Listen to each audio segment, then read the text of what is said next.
శ్రీ త్వరగ కృష్ణకుమార్ గారి సాహిత్య వ్యాస సంకలనం వ్యాసరత్నాకరం 11వ భాగం,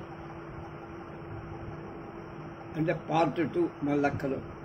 మన విభాగంలో వరుసగా ఇది 11వ భాగం. 27/8/24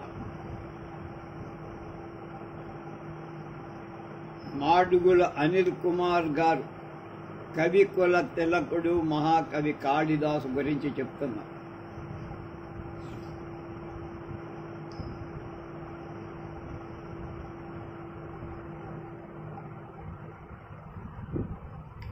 ఉపమ కాళిదాసు.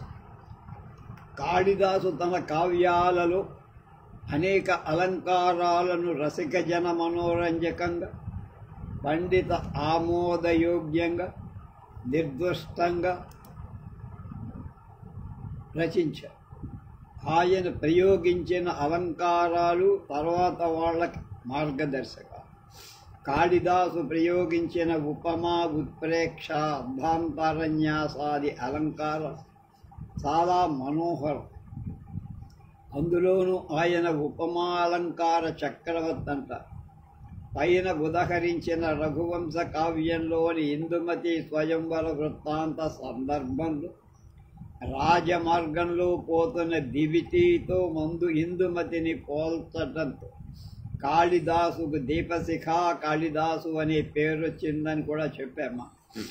అటువంటి అనేకమైన ఉపమాలంకారాలను కాళిదాసు తనదైన శైలిలో ఉపయోగించి ఎనలేని పేరు ప్రఖ్యాతులు పొంది.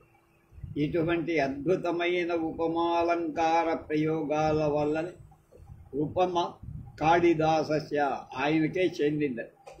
కాళిదాసు భోజరాజు కాలంలో వాడు కానప్పటికీ కాళిదాస భోజులిద్దరికీ సంబంధాన్ని గురించి అనేక కథలు ప్రచారంలో ఉన్నాయి. కాళిదాసు ఉపమాలంకార ప్రయోగం ఎలా ఉంటుంది అన్నదానికి భోజ చరిత్రలోని ఈ క్రింది కథ చాలా ప్రచారంలో ఉంది. ధారానగరాన్ని భోజరాజు పాలించే కాలంలో ఒక ఊరిలో 4 బ్రాహ్మణులు ఏ పని చెయ్యకుండా వృధాగా కాలక్షేపం జరుపుతారు. అందువల్ల వారి కుటుంబానికి పేదరికం ఆవహించి అప్పుడు వారి గృహిణులు భోజరాజు దాతృత్వాన్ని కొనియాడి ఆయన వద్దకు వెళ్ళమన్నారు. 4 బ్రాహ్మలు మిత్రులు ఊరి వెలుపల పాడుబడి ఒక కాళికాదేవి గుడిలో కలిశారు. భోజుడు కవితాప్రియుడు కనుక ఏదైనా శ్లోకాన్ని వ్రాసుకొని పోతే మంచిదని ఆలోచి అసలే వాళ్ళు 4 కవిత్వం వాసన ఏమాత్రం లేనివారు. ఎంత ఆలోచించినా ఏం రాయటానికి వాళ్ళకేం పోదు. అప్పుడు 4 కలిసి రాజును అన్నం పెట్టమని శ్లోక రూపంగా అడుగుదాం అనుకుని. అందులో ఒకడు భోజనం దేహి అన్నం పెట్టు అని, మరొకడు రాజేంద్ర అని అనుష్ఠు ఛందస్సులో మొదటి పాదన పూరణ అయ్యే విధంగా చెప్పి, మరొక బ్రాహ్మణుడికి పప్పు నెయ్యి కలుపుకొని అన్నం తినాలని ఉంది. అప్పుడు అతను ఘృత సూప పప్పు నెయ్యి అన్నాడు. 4వ బ్రాహ్మణుడు సమన్వితం అంటూ పూర్వ శ్లోకాన్ని పూర్తి చేసి ఇలా భోజనం దేహి రాజేంద్ర ఘృతపూప సమన్విత అని శ్లోక పూర్వార్థం అర్థవంతంగా తయారు. తర్వాత ఏం రాయాలో వాళ్ళకి ఎంత ఆలోచించినా తట్ట, ఏం చెయ్యాలో తోచక దాన్నే వల్లివేస్తున్నట్టు చదివారు. ఇంతలో కాకతాళీయంగా ఆ సమయంలోని కాళిదాసు కాళికాదేవిని దర్శించుకోవటానికి అదే ఆలయానికి వచ్చారు. విషయమంతా వాళ్ళని అడిగి తెలుసుకున్నాడు. వాళ్ళ మీద జాలి కడి. అప్పుడు చెప్పారు వాడు. దానికి కాళిదాసు మాహిషం చ శరశ్చంద్ర చంద్రికా ధవళం దధి అని. శరత్కాలపు వెన్నెల లాంటి తెల్లటి గేదె పాలతో చేసిన గడ్డ పెరుగుతో భోజనం పెట్టవయ్యా భోజరాజా అని ఉత్తరార్ధాన్ని రెండవ పాదం కనుక మొత్తం ఇది. భోజనం దేహి రాజేంద్ర ఘృతసూప సమన్వితం మాహిషంచ శరశ్చంద్ర చంద్రిక ధవళం దది. ఈ రెండవ పాదంలోనే కవిత్వం, మొదటిదేం లేదు కదా. రాజు, ఓ రాజా మాకు పప్పు నెయ్యితో కలిపి గేదె పాల పెరుగుతో గడ్డ పెరుగుతో కూడిన భోజనం పెట్టవయ్యా అనే సమర్థవంతమైన భావంతో పద్యం వేరు. దీన్ని తీసుకొని బ్రాహ్మణులు నలుగురు భోజుని కలవటానికి ద్వారం దగ్గర ద్వారపాలకుడు అడ్డుకొని తర్వాత పేద బ్రాహ్మణులు ఆకలి ఆరాటం తెలుసుకొని లోపలికి వెళ్ళి భోజరాజుతో రాజ మానిషబ్దైర్ధం తై కటి విన్యస్త పాణయ ద్వారి తిష్టంతి రాజేంద్ర ఛాందసాహ శ్లోకశత్రవ. రాజేంద్ర, అలసందలంటాం, పళ్ళు కడిగిన దంతాలు కడిగి నడుపై చేతులు పెట్టుకొని వేదం తెలిసి శ్లోకాలంటే కోపపడే బ్రాహ్మణులు మీ వాకిట మీ దర్శనం కోసం వేచి ఉన్నారు. వీడికి ఎంత పాండిత్యం ఉందో రాజు ఆ బ్రాహ్మణుని లోపలికి పంపించమని. వాడు నలుగురు ఒకేసారి శ్లోకాన్ని చదువుకుంటూ లోపలికి వచ్చారు. రాజు శ్లోకాన్ని విని ఇందులో ఉపమాలంకారం మనోహరంగా ఉంది. అయితే పూర్వార్ధానికి ఉత్తరార్ధానికి చాలా తేడా ఉంది. ఉత్తరార్ధాన్ని కాళిదాసు రాశాడని తెలుసుకొని బ్రాహ్మణులతో పూర్వార్ధం రాసిన వారి నోటిలో కొంచెం కూడా కవిత్వం లేదయ్యా, అందువల్ల పూర్వార్ధానికి ఏమి ఇవ్వను డబ్బులు, ఉత్తరార్ధానికి మాత్రమే బహుమతి ఇస్తా అని చెప్పి ఉత్తరార్ధానికి అక్షరానికి లక్ష ఇలా ఉంటుంది కాళిదాస్ అని. తగ్గేది లేదే అంటే అర్థం. కనుక ఇంకొక వాగర్ధా వివ సంప్రోక్త వాగర్ధ ప్రతిపత్త జగత పితరౌ వందే పార్వతీ పరమేశ్వర అనే శ్లోకం ఎవరు రాసింది అందరికీ తెలియకపోవచ్చు, కానీ మంగళ శ్లోకంగా వివాహ పత్రికలలో చోటు సంపాదించి బహుళ ప్రచారాన్ని పొందింది కాళిదాసు. సుందరమైన ఉపమాలంకారం ఆది దంపతులైన పార్వతీ పరమేశ్వరుల అనుగ్రహాన్ని పొందటానికి చేసిన ప్రార్థన ప్రాధాన్యాన్ని ఎంతరించుకోవటమే. అందుక మా నాన్నగారు ఏ శుభకార్యానికైనా ఈ శ్లోకమే పత్రికల్లో వేయించేవాళ్ళ, లగ్న పత్రికల్లో వేయించేవారు. మేము కూడా కొంతకాలం చేశాం. కొంచెం బాట మారుద్దామని జానక్య కవలాంజలి పట్టి వేస్తున్న ఈ మధ్య పార్వతీ పరమేశ్వరులకు నమస్కారం అనటంలో ఆ వాక్యానికి వచ్చే సౌందర్యమేం లేదు. అర్థం మాట ఒక్కటికొక్కటి కలిసి ఉన్నట్టు జగత్తుకు తల్లిదండ్రులైన పార్వతీ పరమేశ్వరులకు నమస్కారం అనటంలో అత్యద్భుతమైన ఉపమాలంకారం సౌందర్యంగా పండింది. అటువంటి సౌందర్యవంతమైన ఉపమానాలంకార ప్రయోగ చాతుర్యం ఒక్క కాళిదాసుకే లభించింది. ఆయనకే ఆ శక్తి ఉంది. శబ్దార్థాల మధ్య విడదీయరాని నిత్య సంబంధం ఉంది. శబ్దం లేకపోతే అర్థం లేదు, అర్థం లేని శబ్దం. కనుక ఎలా కలిసి ఉన్నాయో జంట కూడా అలా. అవి ప్రత్యేకంగా వేరు దేనికి దాని వేరుగా ఉండదు. ఎల్లప్పుడూ ఒకదాంతో శాశ్వతమైన అనుబంధంతో కలిసి ఉంటారు. కనుక శబ్దార్థాల మధ్య విడదీయరాని నిత్య సంబంధం ఉన్నట్లే జగత్ పితరులైన పార్వతీ పరమేశ్వరుడు కూడా ఒకరికొకరు విడదీయరాని వారు. ఆ కారణం వల్లే వాగర్ధానుజ్ఞానం సిద్ధింపచేసుకోవడం పదార్థాలలా ఎప్పుడు ఐక్యంగా ఉండే జగత్పితరులైన పార్వతీ పరమేశ్వరులకు నమస్కరిస్తున్నానన్నాడు మహాకవి కాళిదాసు. కనుక పార్వతీ పరమేశ్వరుడు వాగర్ధాలతో పోల్చిన గొప్ప కవి మళ్ళీ భూమి మీద ఎవరు పుట్టారు. అంతేకాక శబ్దజాతమశేషంతు ధత్తే సర్వస్య వల్లభ అర్ధస్వరూపం అఖిలం ధత్తే ముగ్ధేందుశేఖర అని వాయు పురాణంలో చెప్పారు.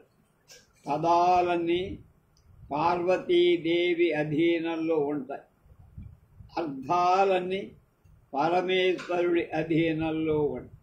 శబ్దజాతం అశేషంతు ధత్తే సర్వస్య వల్లభ. సర్వుడు అంటే శివుడి యొక్క వల్లభ భార్య అయిన పార్వతీ కంట్రోల్లో. అర్ధస్వరూపమఖిలం ధత్తే ముగ్ధ ఇందుశేఖర్. అర్థాలన్నీ ఇందుశేఖరుడైనటువంటి చంద్రశేఖరుడైన శివుడి దగ్గర ఉంటాయి. అందువల్ల శబ్దార్థాల పరిజ్ఞానాన్ని పొందాలని కవి పార్వతీ పరమేశ్వరులకు నమస్కరిస్తారు. నిర్దిష్ట పదాల అర్థం తెలియకుండా కవిత్వం రాయలేంగా. అదేవిధంగా ఈ శ్లోకంలో పార్వతీదేవి జీవాత్మ కింద, పరమేశ్వరుడు పరమాత్మగా, వాక్కు అర్థంలో అనుసంధానం చెప్పినందుకు జీవాత్మ పరమాత్మలో ఐక్యం చెందే విధానం చెప్పినట్లే ఈ భావన ఒక్క బ్రహ్మజ్ఞాని మాత్రమే చెప్పగలరు. మరొక ఉపమాలంకారం, ఒక కన్యను ఎన్ని రకాల మనోహరంగా వర్ణించవచ్చో మహాకవికి తెలిసినట్టుగా ఇతర కవులకు తెలియదు. అనాఘ్రాతం పుష్పం కేసలయ మరూనం కరరుహై అనావిద్ధం రత్నం మధునవమనాస్వాదితరసం అఖండం పుణ్యానాం ఫలమివ చ తద్రూపమనఘం న జానే భోక్తారం కమిహ సముపస్థాస్యతి విధి. అవిజ్ఞాన శాకుంతల అనే శ్లోకంలో శకుంతల రూపం ఇంకా వాసన చూడని అప్పుడే పూసిన పువ్వు. ఇక్కడ జ్ఞాపకం నాకు వస్తుంది. మేము చిన్నతనంలో దాదాపుగా నాకు 5వ క్లాసు వరకు అనంతపురం జిల్లా హిందూపురంలో ఉండేవాడు. నేను 5వ క్లాస్ అక్కడే చదివాను. అక్కడ ఉన్నప్పుడు మా అక్కయ్య వాళ్ళు కూడా అక్కడ ఉండేవాళ్ళు. ఎందుకు అప్పుడు పెళ్ళి అయిందో పెళ్ళి కాలేదనుకున్నాను. ఆ తర్వాత మా పెద్దక్కయ్య అప్పటికే కథలు కవిత్వాలు రాసేది. బాల అనే ఒక పత్రిక వస్తుంది. ఆ పత్రికకి పంపి ఈ అనాఘ్రాత పుష్పం అనే కథ రాసింది. ఆ బాలలో పడింది నా భాగాన్ని. మాయని గూటితో గిల్లని కొత్త చిగురు, ఇంకా రంధ్రం వెయ్యని తీర్చిన ముత్యం, ఇంకా తీపు చవి చూడని కొత్త పువ్వుతేనె, మనోహరమైన పరిపూర్ణమైన పుణ్యాలకు ఫలం. అటువంటి శకుంతలను అనుభవించటానికి బ్రహ్మదేవుడు ఎవరికి రాసి పెట్టాడో నాకు తెలియటల్లా అని అంతవరకు ఎవరూ ముట్టనిది, ఎవరూ అనుభవించదు పుణ్యాల ఫలప్రదమైంది మొదలైన వాటికంతా మధురమైన ఉపమానాలు ఈ శ్లోకంలో కూర్చాడు కాళిదాసు. అంతేనా? పుణ్యం కొద్దీ పురుషుడు అని తెలుగులో ఒక నానుడి. అలాగే పుణ్యం కొద్దీ స్త్రీ అని కూడా కాళిదాసు కొత్త తెర తీశాడు. కనుక శకుంతలను పొందాలనుకునేవాడు అంత పుణ్యం చేసి ఉంటాడు. ఈ ఉదాహరణ చాలవా? కాళిదాసు ఉపమాలంకార ప్రయోగ చక్రవర్తి అంటాని. ఈ ఉపమాలంకారాన్ని అంత సౌందర్యవంతంగా ప్రయోగించినందుకే ఉపమా కాళిదాసస్య అని పేరు.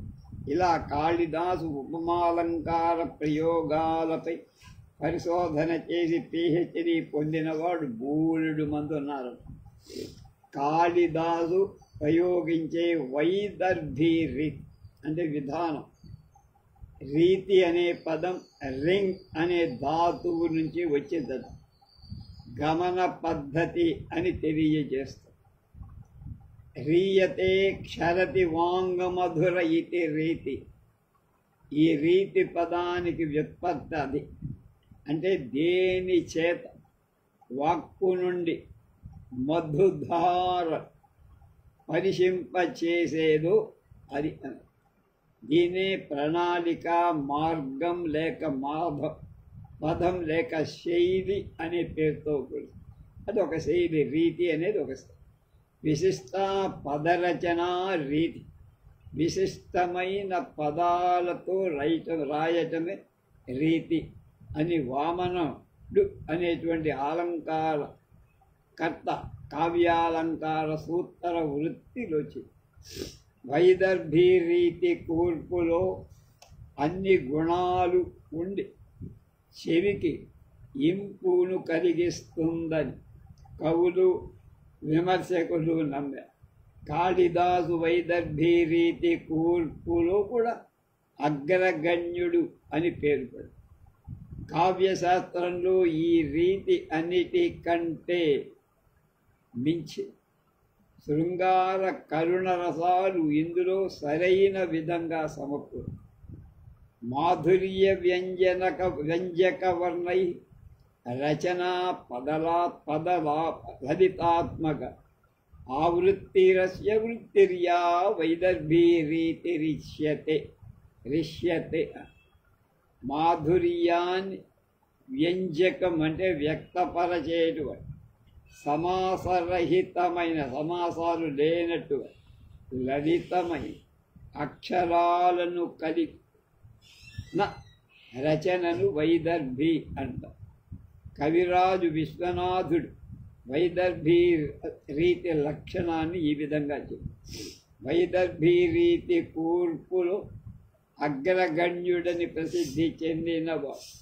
కావ్యశాస్త్రంలో ఈ రీతి అన్నిటికంటే చాలా గొప్ప. ఈ రీతి శృంగార కరుణ శాంత రసానుభూతి చాలా అనుకూలంగా ఉంది. వచసి యమధిగం యస్పందతే వాచకశ్రీ వితధమపి తథాత్వం యత్ర వస్తు ప్రయాతి ఉదయతి సకాసతాకృత్వాపి వైదర్భరీత సహృదయా హృదయానాం రంజకః కోపి పాకః. కావ్యాత్మకమైన వాక్యంలో శబ్ద సౌందర్యం మనోహరమైన రసాన్ని వర్షంగా ఇస్తుందట. ఇందులో నీరస వస్తువు కూడా శబ్ద సౌందర్యం వల్ల సహృదయమైనటువంటి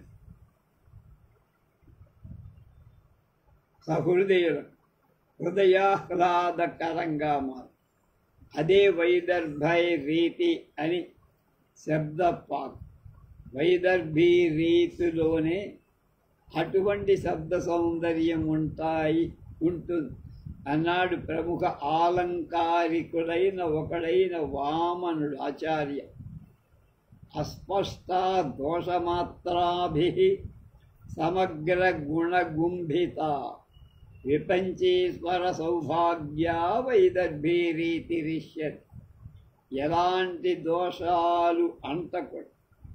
ఓజ ప్రసాదాది గుణాలన్నీ కలిసి ఉండి వీణాస్వరంతో కూడిన కవిత్వం వైదర్భి రీతి అని వామనాచార్య దాన్ని నిర్వచనం చేశారు. అటువంటి వైదర్భి రీతితో కాళిదాస కవిత్వం ప్రతి చోట విజృంభించి మనకు కనపడు. ఆచార్య వామనుడు ఏమన్నాడంటే అన్నాడు ఇందాక చెప్పింది. అభిజ్ఞాన శాకుంతలలో ఇప్పుడు 2వ సర్గలో 6వ శ్లోకాన్ని మనకు ఉదాహరణ వైదర్భీ రీతికి కాళిదాసు ఉపయోగించిన విధానం చెబుతుంది.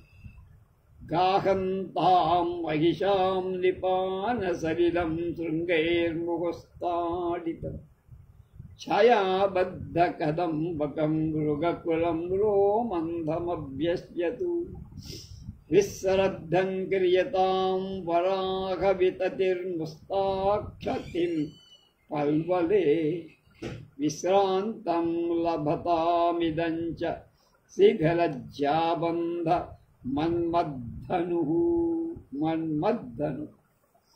ఈరోజు మాత్రం అడవి దున్నలను వాటిష్టం వచ్చినట్టు నీటి గుంటలలో కొమ్ములతో చిమ్ముతూ ప్రవేశించని వాడిని వదిలేసి, జింకల గుంపు కడుపు నిండా తిని చెత్త నీడలో పడుకొని హాయిగా నెమరేసుకోనివ్వు.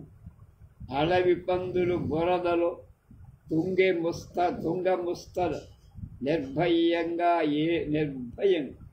ఏరుకొని తినని.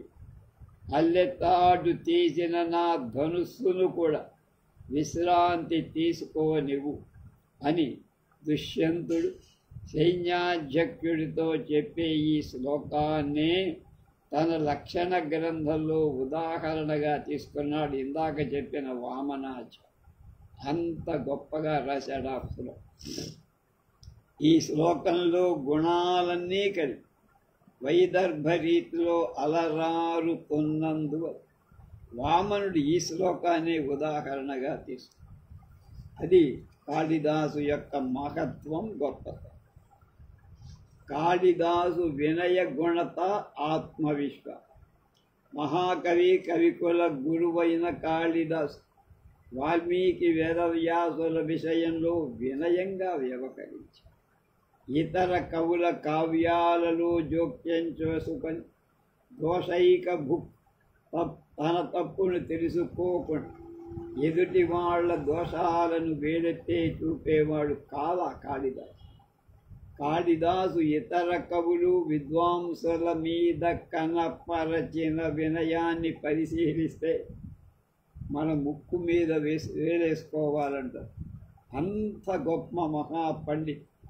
వేద, శాస్త్ర, అలంకార, జ్యోతిషాలు అన్ని కరతలామలకమైనటువంటి వాడు ఇతర కవుల మీద ఎంత గౌరవం, ప్రేమ వలకబోశాడు. అది తెచ్చిపెట్టుకుంది కాదు, అది స్వతసిద్ధంగా లభించిన వినయం. అపరిదోషాద్విదుషాం న సాధుమన్యే ప్రయోగ విజ్ఞానం బలవదపి శిక్షితానాం ఆత్మన్య ప్రత్యయతం చేత అని అభిజ్ఞాన శాకుంతల పండితులు చూసి మెచ్చుకునేంత వరకు నేను చేసిన ప్రయోగం సరైందని నేను నమ్మను.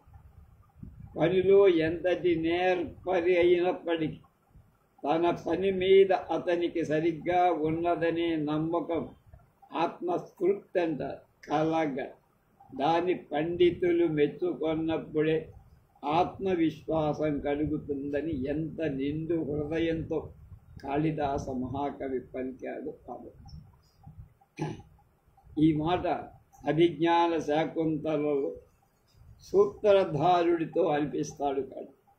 అలాగే తం సంతః శ్రోతుమర్హంతి సదసద్వ్యక్తి తవ హేమ్నః సంలక్ష్యతే నగ్నౌ విశుద్ధీశ్యామితి కాపివ.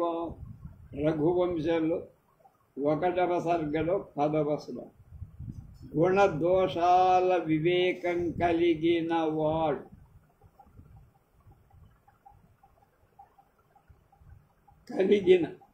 విద్వాంసులే గుణమేమిటో దోషమేమిటో తెలుసుకున్నవాడు నా కావ్యాన్ని వినతగినవాడు.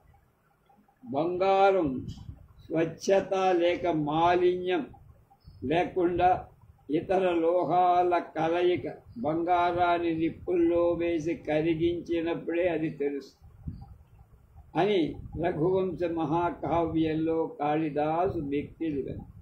కనుక నేనేదో కవిత్వం రాశాను, మీసాలు మెరేట్లు. నా కవిత్వాన్ని సహృదయులైనటువంటిగా వాడు చదివి మెచ్చుకోవాలి. బంగారం ఎంత గొప్పది అంటే ఎప్పుడు తెలుస్తుంది?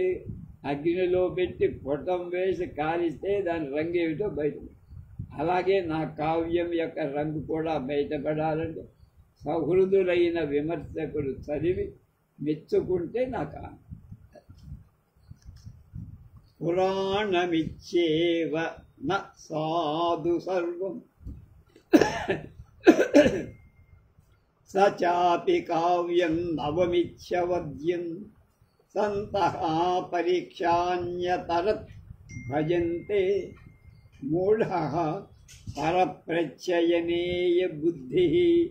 మాళవికాగ్నిమిత్రం. కావ్యం ప్రాచీనమైతే మంచిదను, పురాణాలని గొప్పవను. అలాగే నవీన కాలానికి చెందిందైతే ఆదరింపరానిదని. అంటే శ్రీశ్రీ లాంటి వాళ్ళు, తిలక్ లాంటి వాడు, శేషేంద్ర శర్మ లాంటి వాళ్ళు రాసినవి ఏం కావ్యాలండి అవి ఎందుకు మనకు అని అనుకోవడం. అలా అనుకోవడం తప్పు. కావ్యం ప్రాచీనమైన, నవీనానికి చెందిన, అందులో గుణదోషాల సమర్థులైన విద్వాంస్ పరిశీలించి నిర్ణయిస్తారు. మూర్ఖుడు ఇతరుల నిర్ణయాలను విని దాన్నే ప్రమాణంగా స్వీకరిస్తారు అని ఆత్మవిశ్వాసాన్ని ప్రదర్శిస్తూ కావ్య ఆదరణను గురించి భారాన్ని పండితుల మీదే పెట్టాడు తప్ప నా కావ్యాన్ని చదివి వీళ్ళు బాగా లేదన్నారనో బాగా ఉన్నారని సంకట గుద్దుకోవడం కోసం ఆయన ఏమి పళ్ళ తాపత్రయం. కుమార సంభవం. అనంతరత్న ప్రభవస్య యస్య హిమం న సౌభాగ్య విలోపి జాతం ఏకో హి దోషో గుణసన్నిపాతే నిమజ్జతీందోః కిరణేష్వివాంకః. ఈ శ్లోకం ఉదాహరణ లోకంలో బాగా ప్రసిద్ధి చేసింది. ఎన్నో రత్నరాసుల వృక్షాల నిలయమైన హిమవత్ పర్వతంలో మంచు కూడా నిండి ఉండటం అనే ఒక దోషం ఉందే, అదేం పెద్ద లెక్కలో కాదు, లెక్కింపదగిన దోషం కాదు. అది ఎలాగంటే చంద్రుడిలో మచ్చ ఉంది, ఆ మచ్చ తెల్లని సూర్యకిరణాలతో కలిసిపోయి మంచి వెన్నెల్లు మనకిస్తోంది కదా. ఆ మచ్చ ఉంటే నీకేంటి, ఏముంటే నీకే. ఎవరైనా మూర్ఖు కావ్యంలో ఏదైనా ఒక దోషాన్ని వేలెత్తి చూపిస్తారు. అటువంటి దోషం ఎన్నడూ అనంత గుణరాశిలో లీనమవుతుందనే వ్యంగ్యాలు. ఏదో ఆ దోషం ఒకటే, మిగతా అంతా బాగానే ఉందిగా, అంత మాత్రం చేత ఆ కావ్యానికి వచ్చిన నష్టమేం లేదుగా. కనుక లైట్ తీసుకోమంటారే, ఆ లైట్ తీసుకోవడంలో ఇక్కడ. కనుక అందుకే దరిద్రాన్ని అనుభవిస్తున్న ఒక అజ్ఞాత కవి ఇలా అన్నట్ట.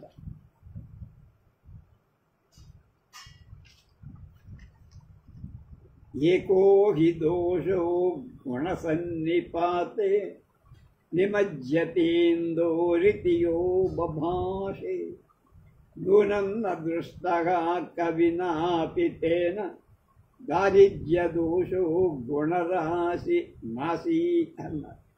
చంద్రుడిలోని మచ్చ చంద్ర కిరణాలతో కలిసిపోతుందని చెప్పిన కాళిదాసుకు మంచి భోగాలు అనుభవించాడు కనుక దరిద్రంతో ఆయనకేమీ సంబంధం ఉండి ఉండదు.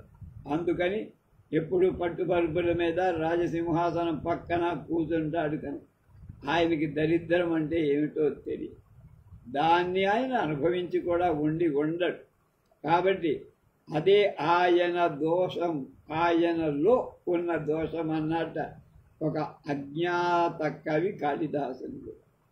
అటువంటి జనరంజకమైన అర్ధాంతరన్యాసాల వినయ వివేక విశ్వాసపూర్ణమై పండితులనే కాక పామర జన హృదయాలను కూడా ఆకట్టుకున్నది కాళిదాసు. కాళిదాసు గారు ఆయన కూడా గురువు దగ్గర శుశ్రూష చేశాడా అనే విషయాన్ని చెప్తారు. భారతీయ సంప్రదాయంలో బ్రహ్మచర్య, గృహస్థ, వానప్రస్థ, సన్యాస అనే 4 ఆశ్రమం. ఇందులో పునాది వంటిది బ్రహ్మచర్య. బ్రహ్మచర్యాశ్రమంలో విద్యార్థిని చేయాల్సినటువంటి పనులన్నీ యజుర్వేదంలోని తైత్తరీయ ఉపనిషత్తులో శిక్షావళి ప్రకరణలో చెప్పారు. అందులో గురువు శిష్యుడికి చెప్తాడు ఏం చెయ్యాలి అని. సత్యం వద, ధర్మంచర, స్వాధ్యాయాన్ మాం ప్రమద, ఆచార్య ప్రియం ధనమాహృత్య ప్రజాతంతుం మా వ్యవచ్ఛేచ్చి. వ్యవచ్ఛేచ్చి తీ కింద సాగు, ఛేచ్చి. సత్యాన్న ప్రమదితవ్యం, ధర్మాన్న ప్రమదితవ్యం, కుశలాన్న ప్రమదితవ్యం, భూత్యైన ప్రమదితవ్యం, స్వాధ్యాయ ప్రవచనాభ్యాన్న ప్రమదితవ్యం, దేవపితృకార్యాభ్యాం న ప్రమదితవ్యం. మాతృదేవో భవ, పితృదేవో భవ, ఆచార్యదేవో భవ, అతిథిదేవో భవ. యాన్యనవద్యాని కర్మాణి తాని సేవితవ్యాని న ఇతరాణి. యాన్యస్మాక సుచరితాని తాని త్వయోపాస్యాని నో ఇతరాణి. ఏకే చాస్మచ్ఛ్రేయాగంసో బ్రాహ్మణాః శ్రద్ధయా దేయం తేషాం త్వయాననేన ప్రస్పృశితవ్యం. అశ్రద్ధయా దేయం, శ్రియా దేయం, హ్రియా దేయం, ధియా దేయం, సంవిదాదేయం. అధయదితే కర్మ విచికిత్సా వా వృత్త విచికిత్సా వా స్యాత్. తైత్తిరీయ ఉపనిషత్తు శిక్షావళిలో 11వ అనువాకంలో మంత్రం 1, 2. నాయనా శిష్యుడు చెప్తున్నాడు గురువు, సత్యమే మాట్లాడరా, ధర్మాన్ని ఆచరించబ్బాయి. స్వాధ్యాయనం చేయటంలో ఏమాత్రం అశ్రద్ధ చేయదు. అంటే నిత్యం వేదాన్ని వదిలివేయదు, దాన్ని మర్చిపోకుండా చేయటం అది. అలాగే గురువుకు ఇష్టమైన డబ్బును సంపాదించి ఇచ్చిన తర్వాతే నీ వంశాన్ని నిలబడటానికి పెళ్లి చేసుకొని ఆ తర్వాత చక్కని సంతానాన్ని అంటూ అనేక విషయాలు ఉపదేశం. ఈ తన మనోఫలకం మీద ఉన్న భావాలు కథగా మలచి కావ్య నిర్మాణమే చేసి పై నియమాలన్నీ కాళిదాసు కావ్యాలు మనకు. ముఖ్యంగా రఘువంశ మహాకావ్యంలో పూసగుచ్చినట్లుగా బంధిస్తాట కాళిదాసు. రఘుమహారాజు పట్టాభిషిక్తుడై జైత్రయాత్ర చేసి భూమండలాన్నంతా జయించి తన సర్వస్వాన్ని దక్షిణగా ఇవ్వాల్సిన విశ్వజిత్ అనేటువంటి, విశ్వజిత్ అంటే మొత్తం ప్రపంచమంతా జయించడం అని ఒక యాగాన్ని చేసి జయించి ఏం చేయాలి, ఎవరికో దానం చేయాలి, తన కోసం ఉంచుకోవాలి. అప్పుడు 4 దిక్కులను జయించి తెచ్చి కూడబెట్టిన సంపదంతా దానం చేసి మట్టి పాత్ర మాత్రమే మిగుల్చుకుంది.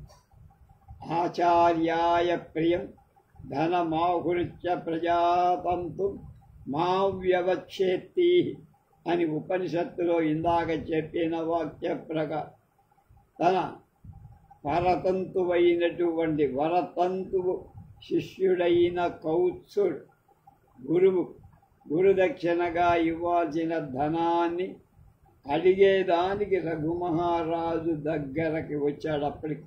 ఇప్పటికన్నీ ఇచ్చేశాడు. రఘుమహారాజు తనకు మిగిలిన మట్టి పాత్రతోనే కౌత్సుకుడికి అర్ఘ్యపాద్యాలతో పూజించి, అతడు రాకకి ఎందుకు వచ్చారు మహానుభావా అన్నాడు.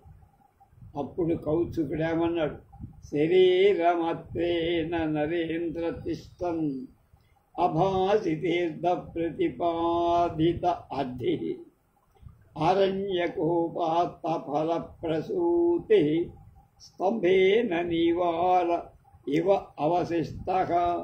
రఘువంశంలో 5లో 17.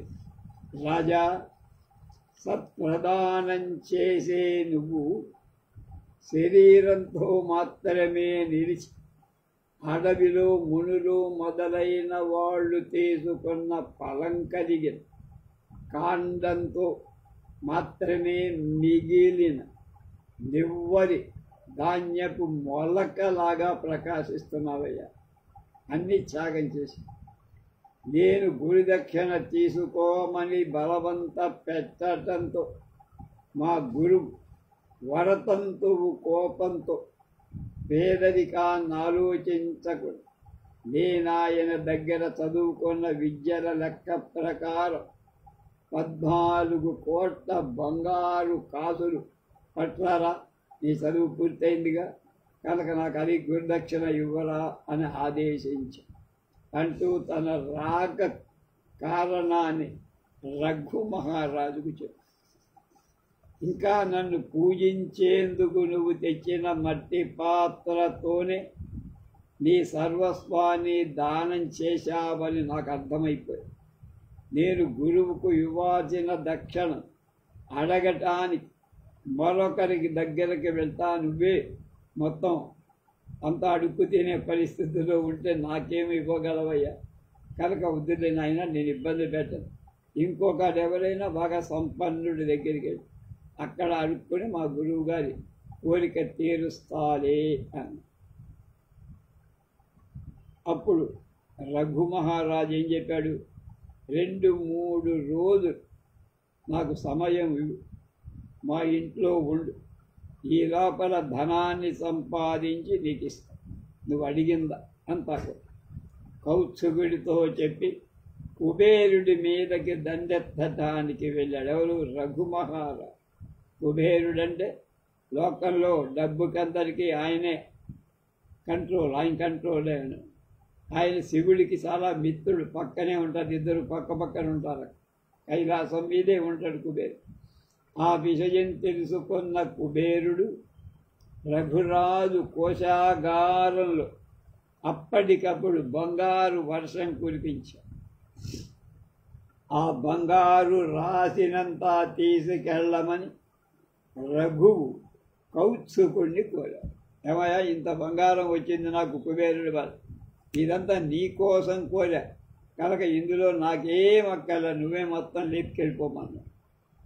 అప్పుడు గురువుకు దక్షిణగా ఇవ్వాల్సిన దానికంటే ఎక్కువ నాకు 1 పైసా కూడా అక్కర్లేదండి మహారాజా అన్న. చివరికి కౌత్సుకుడుని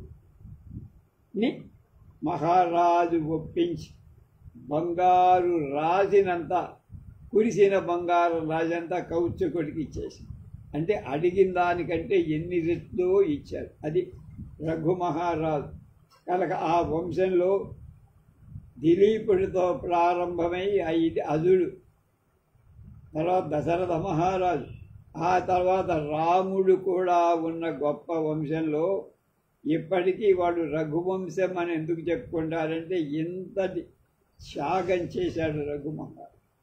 అందుకని ఈ మాట ఒకసారి రాముడికే అనుమానం వచ్చి వశిష్ఠుడు కులగురువుని అడిగాడు, ఏమండి నేను చాలా బాగా ఉన్నాను, బాగా పరిపాలిస్తున్నానంటారు, ఎన్నో మంచి ధైర్యంగా అనేక రాక్షసుల్ని చంపా, లోకానికి అపకారం చేసే వాళ్ళందరినీ నశింపజేశా, దాన ధర్మాలు చేశా, యజ్ఞయాగాలు చేశా, ఇప్పటికీ నన్ను రామవంశం అనకుండా మావాడు నన్ను ఇంకా రఘువంశ తిలకుడు అంటారు, ఏమిటి కారణం అంటే అప్పుడు చెప్పు, నువ్వు చేసిందంటే పెళ్ళాం కోసం చేశావు, లోకం కోసం చేశాడరా మీ రఘుమహారాజు, ఆయన త్యాగం ముందు నువ్వెంతా గోన్కిస్కా గొప్పం అన్నారు.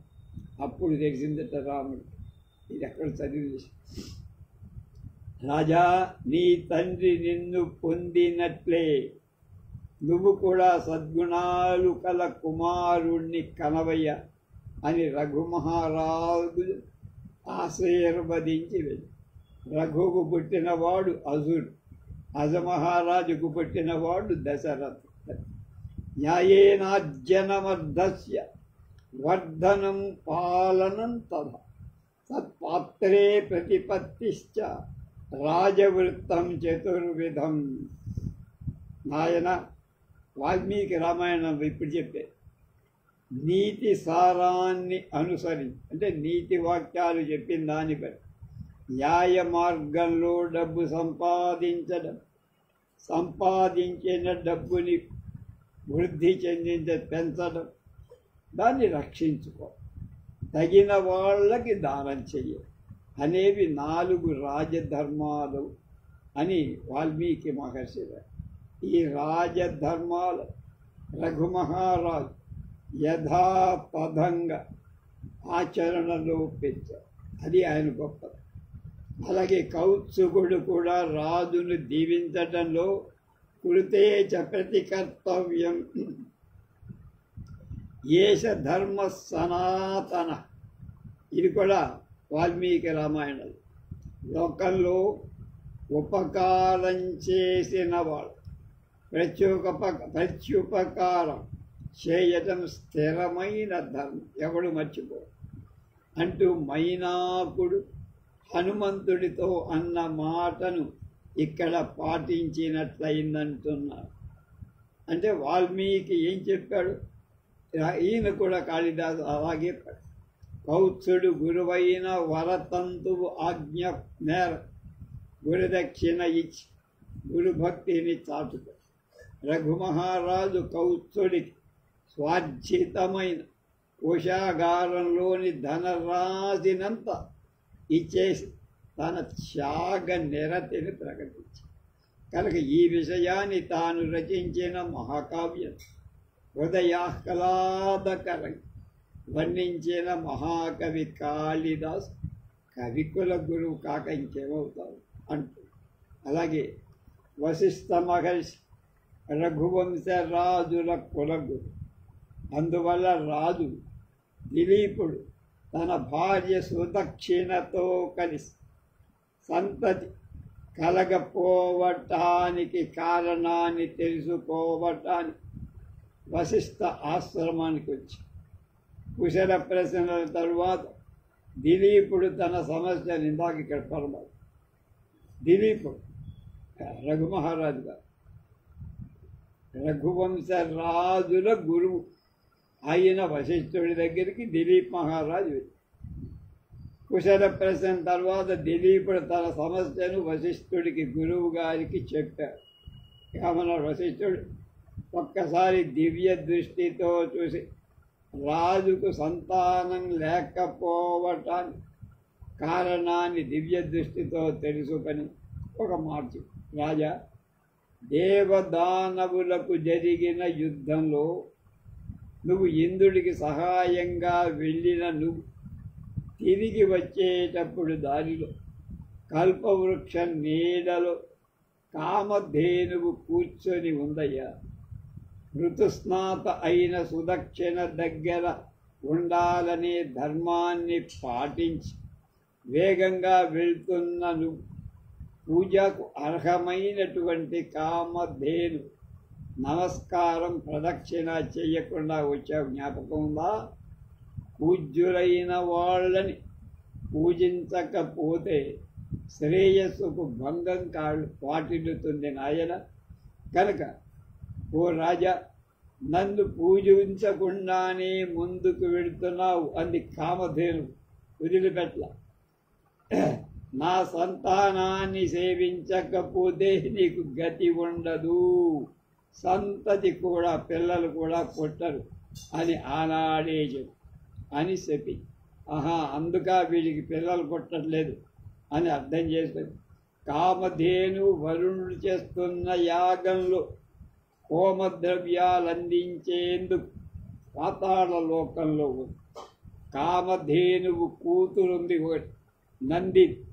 ఆ నందిని ధేనువును కామధేనువుకు ప్రతినిధిగా చేసు అడవిలో లభించే కందమూలాలు తింటూ నందిని దేవిని కూర్చుంటే కూర్చు, నుంచుంటూ నుంచు, పడుకుంటే పడు, తింటే తిను.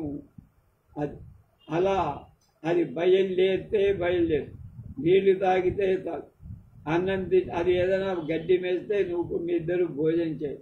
అలా దాన్ని ఒక్క క్షణం కూడా వదిలిపెట్ట సేవిస్తూ ఉంటే మీకు పిల్లలు పుడతారు. తదేతి పరిజగ్రాహ ప్రీతిమాన్న పురస్సర ఆదేశం దేశకాలజ్ఞ శిష్య శాసితురానత. రఘువంశంలో 1/92 దేశకాలాలు తెలిసిన శిష్యుడైనటువంటి దిలీపుడు వశిష్ఠుడి ఆజ్ఞను వినయంగా సంతోషంగా స్వీకరించి, ఏమయ్యా నాకు పిల్లలు పుట్టేటి చేయమంటే నాకు ఇంత సేవ చేయమని చెప్తావా? అలా సేవ చెయ్యాల్సిందే అని అర్థం చేసుకో. అందుకు తగినట్లుగా మరుసటి రోజు నుండి నందిని దేవుని సేవించడం మొదలు. సుదక్షిణ కూడా అతన్ని అనుసరించి అడవికి వెళ్ళేటప్పుడు ఆశ్రమ ద్వారం దగ్గర వీడ్కొలివి సాయంత్రం మరలి వచ్చేటప్పుడు ఆమెను సేవిస్తూ ఉంది.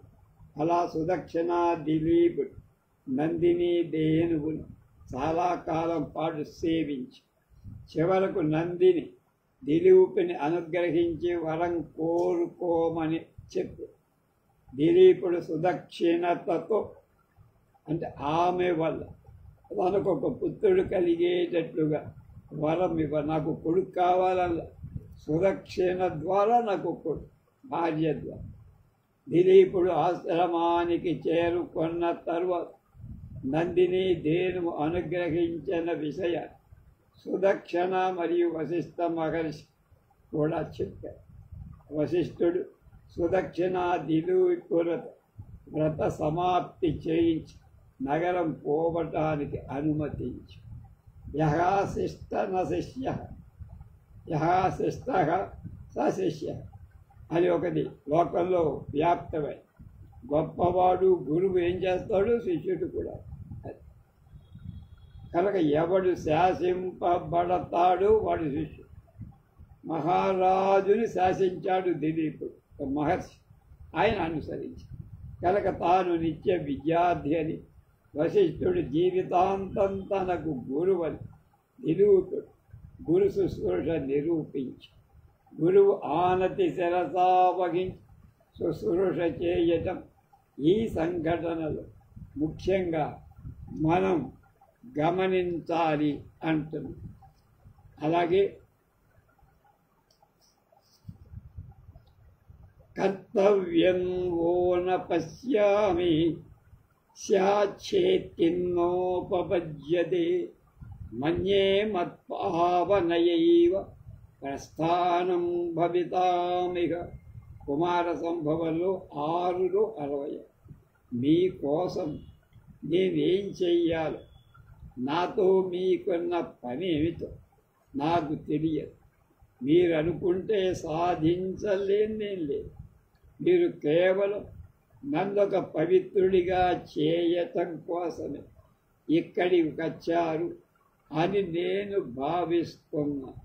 పార్వతీదేవిని పరమేశ్వరుడికిచ్చి పెళ్లి చెయ్యమని అడగటానికి సప్తర్షులు అరుంధతితో కూడా హిమవంతుడి దగ్గరకు వెళ్ళినప్పుడు ఆయన అన్నమాట.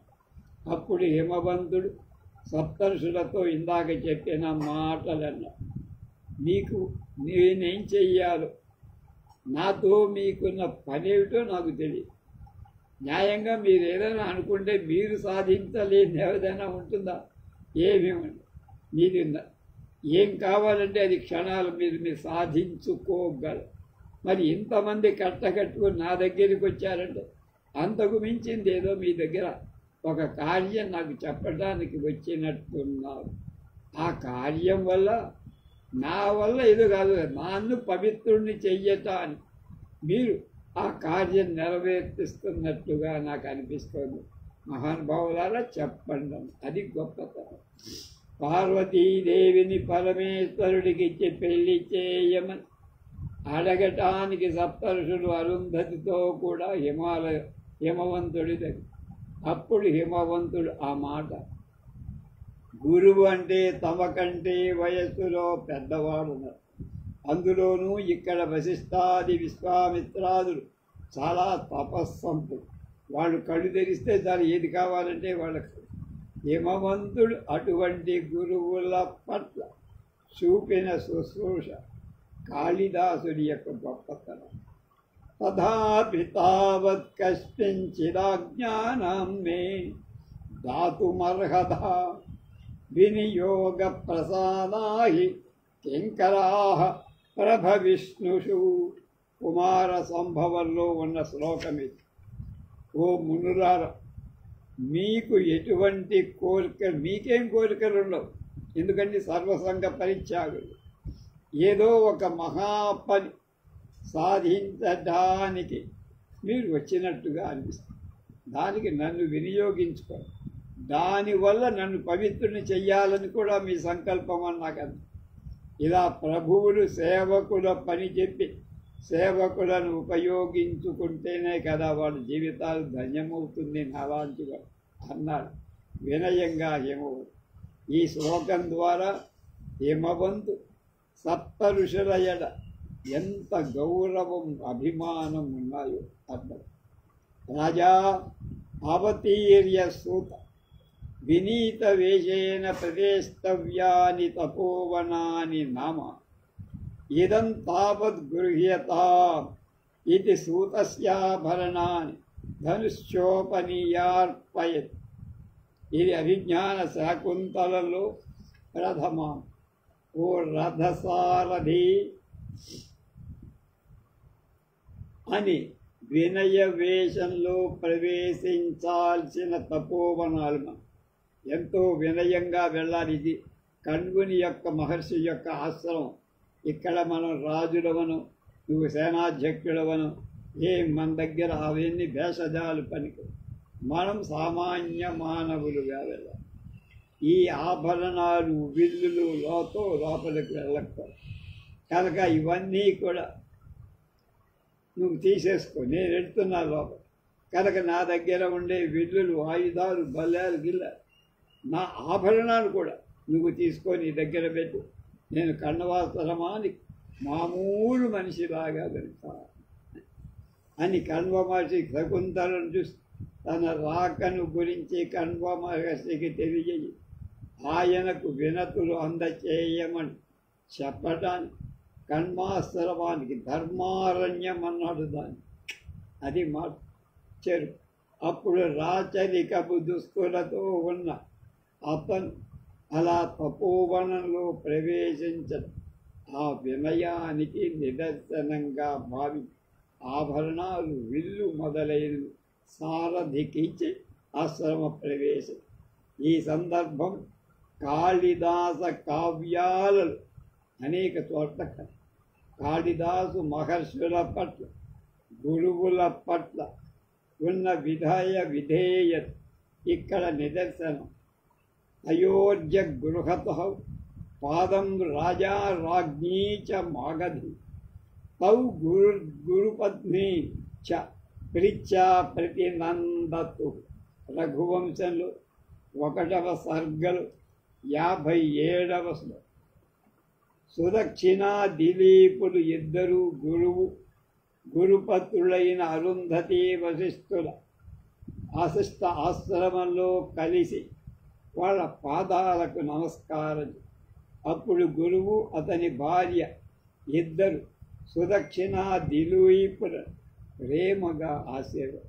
వీళ్ళెంత గౌరవంగా వినయంగా చేశారు, వాళ్ళు అంత ప్రేమగా ఆలింగనం చేసుకొని ఇటువంటి శ్లోకాలలో మహాకవి కాళిదాసు కనపరచిన గురుభక్తి శుశ్రూష అసాధారణం. కాళిదాసు కావ్యాలలో చాలా వరకు ప్రతి కావ్యంలో కూడా ఆశ్రమ వాతావరణం, కుల గురువులు వారికి చేసే శుశ్రూష తప్పకుండా ఉండేది చూసి అపారమైన గురుభక్త భక్తి పరాయణుడు కాళిదాసు అని తన వ్యక్తిత్వాన్ని మనకు తెలియచేసి, రేపు కాళిదాసు పర్యావరణ సంబంధ ఉపమాన ఈకలాజికల్ బ్యాలెన్స్ మీద కాళిదాసుకున్న అవగాహన ఏమిటి అనే దాన్ని రేపు తెలుసుకోండి. స్వస్తి.